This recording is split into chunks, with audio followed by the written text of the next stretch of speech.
Good morning friends. మీ అందరి కోసం ఒక మంచి సందేశం తీసుకొని వచ్చాను. దయచేసి ఈ వీడియో పూర్తిగా చూడండి. ఒక ఊరిలో ఒక నిరుపేద కుటుంబం ఉంటుందండి. ఆ కుటుంబంలో ఒక తల్లి, తనకు కంటి చూపు ఉండదు.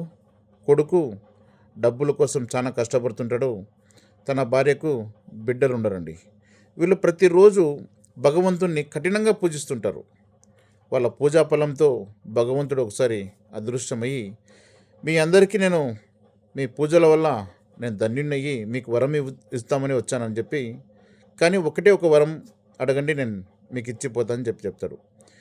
అప్పుడు అక్కడ తల్లికి కంటి చూపు రావాలి, తన భార్యకు బిడ్డలు కావాలి, తనకు డబ్బు కావాలి అని సుదీర్ఘంగా ఆలోచించి భగవంతుని దగ్గరికి వచ్చి, భగవంతుడా, నా కన్న తల్లి తన మనవడు బంగారు ఊయల్లో ఊగడము తను చూడాలని చెప్పేసి కోరుకుంటాడు.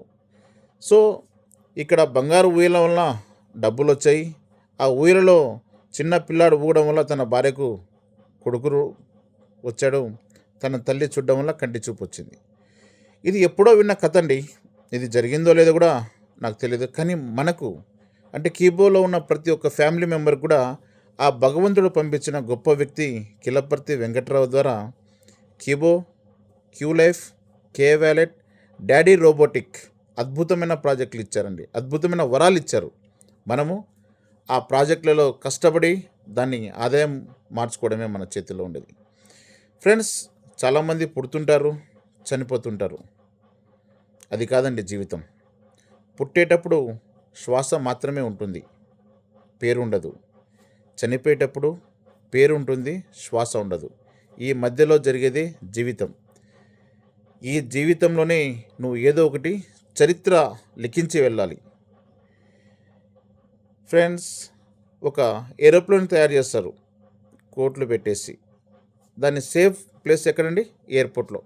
అది ఎయిర్పోర్ట్లో ఉండేదానికోసమేనా? కాదు కదా. మేఘాలను చీల్చుకుంటూ విదేశాలకు ప్రయాణం చేసినప్పుడే దాని యొక్క స్వార్థకత పూర్తి అయినట్టు.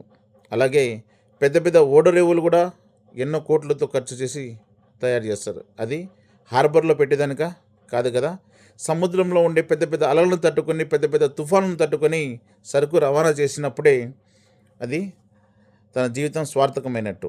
అలాగే మనకు కూడా దేవుడు జన్మనిచ్చింది మన జీవితంలో మనం చనిపోయే లోపల ఏదో ఒక చరిత్ర లిఖించి వెళ్ళాలనేదండి. దేహానికి తప్ప దాహానికి పనికిరాని సముద్రపు కెరటాలే ఎగిసి ఎగిసి పడుతూ ఉంటే నువ్వు ఇంత అన్నవాడిని కూడా నీ ముందు తలదించుకునేలా సత్తా నీది. మంచి కంపెనీ రాకపోతుందా, మంచి ప్లాట్ఫారం రాకపోతుందా, మన సత్తా ఈ ప్రపంచానికి మనం చూపకపోతామని ఎదురు చూస్తున్న ప్రతి ఒక్క లీడర్కు మా భగవంతుడు మన డాడీ రూపం ద్వారా ఇచ్చిన ప్రాజెక్టే డాడీ రోబోటిక్. లే, పరిగెత్తు, నీ సత్తా ఈ ప్రపంచానికి చూపించు. సృష్టిలో చలించేది ఏది ఆగకూడదు. ఉదయించే సూర్యుడు, వీచే గాలి, ఊగే చెట్టు, పారే నీరు, నీలో ఏదో సాధించాలన్న కసి ఏది కూడా ఆగకూడదండి. Thank you అనండాలి. జై కీబో.